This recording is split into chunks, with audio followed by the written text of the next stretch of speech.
My name is Daryoush. As you may guess, I was born in Iran.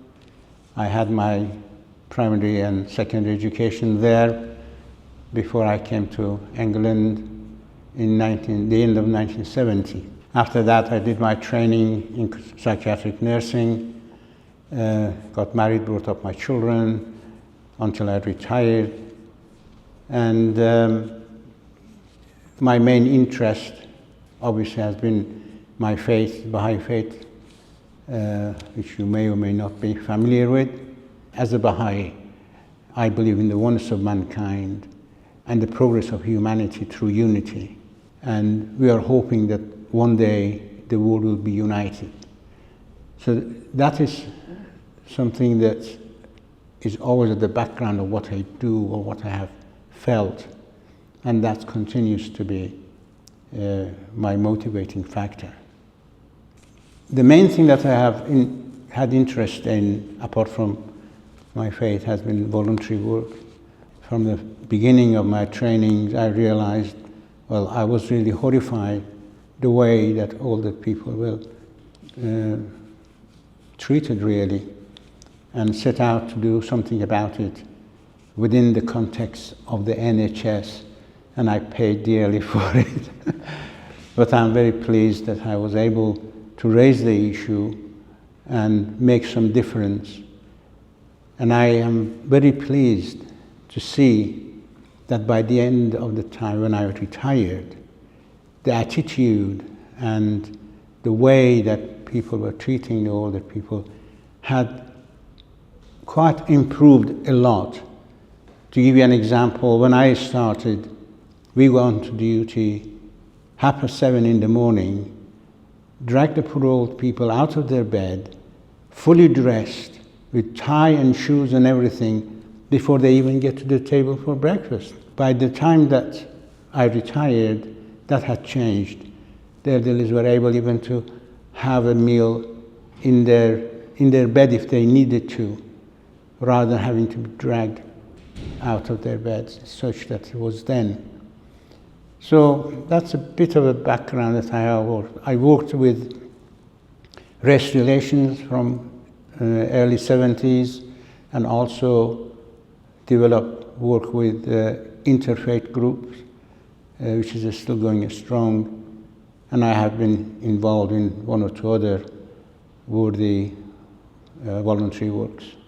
And my first question was going to be about any happy memories you might have. Is there something that you look back on across your rich life where you think, that was a good moment, and maybe makes you smile? Well, like most people with families, the highlight of life is the birth of your children and how you develop and how you grow with them. And always the memories brings a smile to my face, as well as sometimes tears to my eyes.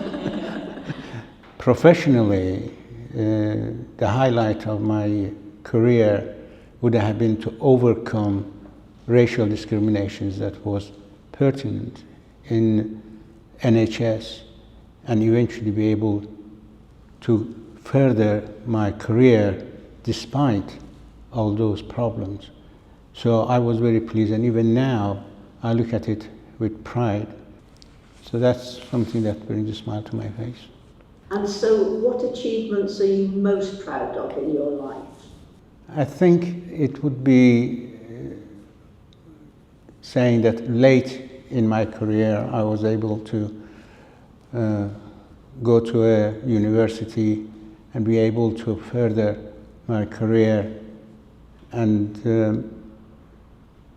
be very proud to be able to do that, because I think when you get older you become much more difficult to absorb things. This is something I can say that I've been proud of being able to educate myself further. And the other thing that is making me proud is to be able to guide others. I mean, I do remember when other student nurses would be allocated to me, I always used to have a chat with them and encourage them to look at the old people as they were and not as they are, and also recognize that they need to treat them with much more respect than in my early days on the wards and so on. So I'm very proud to have been able to influence others in that respect. So how has the world changed since you were young? Oh, the world has changed quite considerably. You probably admit that yourself.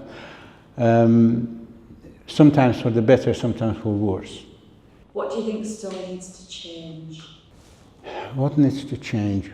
The world to become united, to become one, the barriers and the boundaries to be discarded, because these are kind of man-made barriers. And we need to come together to be able to solve our problems, to not to be divided by political differences or any other differences. We need to recognize everyone as a part of the human race, whether man or woman, whether young or old, or whether from different cultures. We are all one human race, and the sooner we realize that, the better we can treat each other and solve our problems. One of the issues that we face in the world is that we are not united in dealing with the international situations, like we have had the experience of the COVID. Every country for themselves rather than getting together and solving the issues. And there are many other issues in the world that I'm hoping that we be able to make differences in by becoming together and united in our effort as a human society, as human beings. And what about personal dreams and aspirations? Are there things that you still have on your agenda? I hope that one day I'll be able to have a better understanding of my grandchildren, the younger generations. I'm trying very hard with the technology, but not getting very far with that.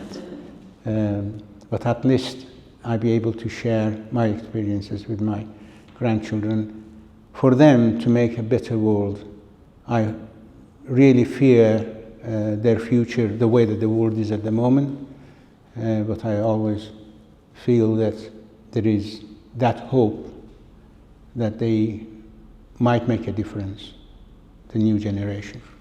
And my final question, although in part you've touched on this significantly, what role has community played in your life, community or communities, and how have you contributed to it?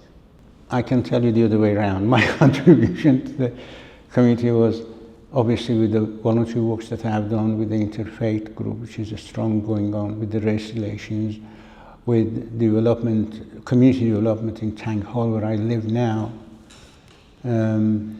with being part of the sacred in education, religious education for schools, and also with practical supports that I have given and contributions that was necessary for developing various projects. But my main contribution has been my children and grandchildren, that I have tried, although I could expect better and more. But to some degrees I can see them all active, and they do things for the sake of humanity rather than just for themselves alone. But what contributed the community to me is everything. I could have not done that without community, without people. Like, if I have had any achievement in race relations, it has been because other people have been there to join hands. If the interfaith has thrived, it's because of other people like-minded to consider that the religions are not for division, but for coming together. Obviously, I have had practical support from my neighbors, from my friends, and these are all valuable. When I lost my wife, what held me together was the neighborhood, there to be able to support me and support my children. So I'm quite grateful to that kind of support. In general, the changes in the society has also been supportive to my ambitions for change. It is not only me that I wanted this and I went on campaign of doing this or the other, but I was quite happy to join others of similar aspiration. So the society and communities do have a major role to play in bringing our aspirations to fruition.